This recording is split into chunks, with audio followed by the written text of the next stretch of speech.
अब हमारा अगला टॉपिक है दैट इज़ कंजम्पशन फंक्शन। ये भी काफ़ी इंपॉर्टेंट टॉपिक है। तो देखो, हम अभी तक डिमांड की बात कर रहे थे। डिमांड कंज्यूमर करेगा, कंज्यूमर डिमांड करके क्या करता है, गुड्स को कंज्यूम करता है।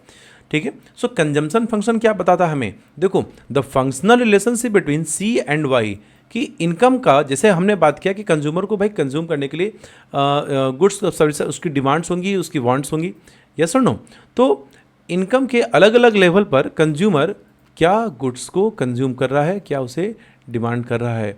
तो यहाँ पे आप ये इसको समराइज़ करके ऐसे समझ सकते हो कि अगर हम इसे सी बनाते हैं और यहाँ पे वाई, तो इनकम के अलग अलग लेवल पर कंज्यूमर कितना गुड्स को, मतलब कैसे गुड्स को कंज्यूम कर रहा है, और इनके बीच से रिलेशनशिप क्या होगा, यही कंजम्पशन फंक्शन कहलाएगा। जैसे यहाँ पे इनकम 0 है तो भी कंजम्पशन कितनी है 20, इनकम 10 है तो भी कंजम्पशन कितनी है 30।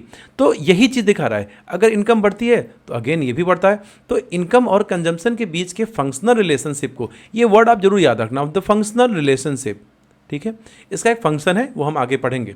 सो it shows the behaviour of हाउस होल्ड consumption expenditure with respect to the different level of income in the economy, कि हाउस होल्ड अलग अलग इनकम लेवल पर किस तरीके से रिएक्ट करता है, किस तरीके से, मतलब react in the sense consumption कैसे अपने कंजम्पशन में क्या चेंजेस करता है, वो बढ़ाता है या घटाता है। इस फंक्शनल रिलेशनशिप को ही क्या कहा जाता है, कंजम्पशन फंक्शन।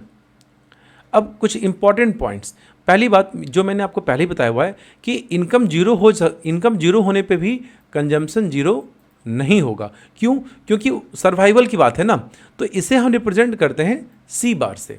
इसे हम इस चैप्टर में पढ़ेंगे सी बार। तो सी बार क्या होता है कि इनकम 0 होने पर किया गया वाला कंजम्पशन, और इसी सी बार का भी एक और नाम होता है, वो होता है ऑटोनोमस कंजम्पशन। आइए इसको देखा जाए। There is always some minimum level of C even when y is equal to 0। This is called autonomous consumption. This leads to negative saving. अब कहोगे सर इसमें सेविंग कहाँ से आ गया? भाई क्यों नहीं आएगा? कंज्यूमर सारे पैसा खर्च थोड़े करेगा, वो अपने फ्यूचर में अनसर्टेनिटीज़ के लिए कुछ तो पैसे बचा कर रखेगा। तो देखो, हमें ये पता है कि इनकम क्या कहलाता है कि कंजम्पशन प्लस सेविंग। मान के चलो कि अगर किसी बंदे को सैलरी मिलती है 1 लाख रुपए, ठीक है, वो इसमें से 50,000 रुपये खर्च कर दिया, तो उसकी सेविंग कितनी होगी? 50,000। तो 50,000 प्लस 50,000 कितना हो गया? 1 लाख। तो income is equal to consumption plus saving. लेकिन क्या होता है कि जब इनकम 0 है, कंजम्पशन कितनी है 10, तो सेविंग क्या हो जाएगा? इनकम माइनस कंजम्पशन, तो ये हो जाएगा 0 माइनस 10, तो ये वैल्यू कितनी आ जाएगी?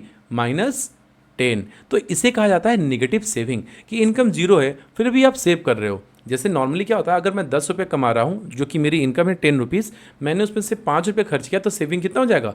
इनकम में से कंजम्पशन हम माइनस कर देंगे, तो ये हमारा 5 रुपीज़ हो जाएगा। तो ये तो हुआ कि हमारा इनकम ज़्यादा था कंजम्पशन से, बट यहाँ पे आप देख रहे हो इनकम 0 है और कंजम्पशन 10 है, तो ये क्या हो जाएगा? -10, मतलब माइनस में सेविंग हो ही नहीं रही है। ठीक है, तो this is known as negative saving.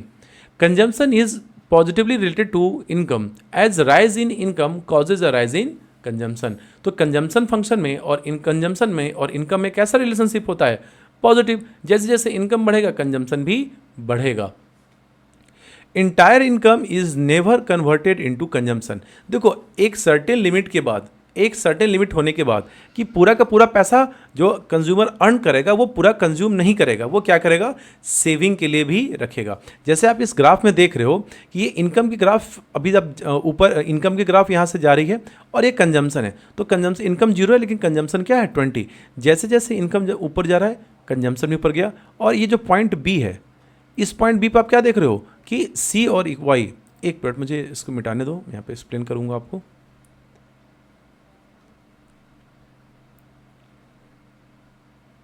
आप इस ग्राफ में देख रहे हो कि इनकम इस पॉइंट बी पर क्या हो चुका हुआ है?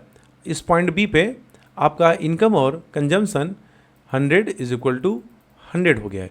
इसका मतलब यहाँ पे y और c, तो सेविंग कितना हो जाएगा? 100 माइनस 100 इज इक्वल टू 0। लेकिन जैसे ही इस पॉइंट के ऊपर जाएगा, जैसे ही हम इस पॉइंट के ऊपर जा रहे हैं, इनकम हमारा 110 हो गया, कंजम्पशन आप एज्यूम कर लो कि 101 या 102 है, तो आप देखोगे कि यहाँ पे अब क्या स्टार्ट हो चुका हुआ है? Saving 9 rupees. तो इसी को कहा जाता है ब्रेक इवन पॉइंट। तो ब्रेक इवन पॉइंट क्या होता है? Break even point is that point at which income is equal to consumption, जिसमें जितना पैसे कंज्यूमर अर्न कर रहा है वो उतने पैसे क्या कर रहा है, खर्च कर दे रहा है। तो मैं इसे यहाँ लिख देता हूँ कि ब्रेक इवन पॉइंट क्या होता है, जहाँ पे income and consumption are equal. वो क्या है, इक्वल है। इसका मतलब कंज्यूमर जितना पैसे अर्न कर रहा है उतना पैसे वो खर्च कर दे रहा है। ठीक है। और इस ब्रेक इवन पॉइंट के बाद क्या हो जाता है, y की वैल्यू ग्रेटर देन c। आप ये कह सकते हो कि इस ब्रेक इवन पॉइंट से पहले अगर मैं इसको आपको इसी चीज़ को आप दूसरे तरीके से समझो तो इस ब्रेक इवन पॉइंट पर क्या हो रहा है, इस ब्रेक इवन पॉइंट पर income is equal to C है। किस पे, ब्रेक इवन पॉइंट पे। ब्रेक इवन पॉइंट से बिफोर क्या था, income was less than C. After क्या हो गया, income is greater than C. So I hope you have understood this concept. और अगर कोई कन्फ्यूज़न है तो again please reply in the comment, I will try to clear your doubts.